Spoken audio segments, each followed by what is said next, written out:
اب یہ عمل آپ کو میں بتا رہا ہوں، اس کو آپ کیجئے گا، آپ پر ڈیپینڈ کرتا ہے، اس کو 21 دن کریں، 41 دن کریں، ساری زندگی کریں۔ تو آپ نے صرف یہ کرنا ہے کہ فجر کی نماز کے بعد 3 بار درود ابراہیمی پہلے پڑھیں، اور اس کے بعد آپ 313 بار پڑھیں یا اللہ ہو یا رزاق ہو یا اللہ ہو یا فتح ہو، پھر 3 بار درود ابراہیمی پڑھ لیں۔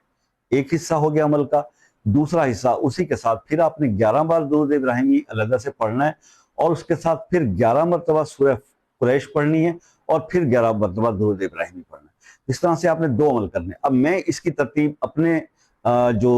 چاہنے والے ہیں، جو میرے عقیدت مند ہیں، جو میرے دوست ہیں، میرے بھائی ہیں، میں ان کو یہی بتاتا ہوں کہ آپ جو ہے وہ فجر کی نماز سے پہلے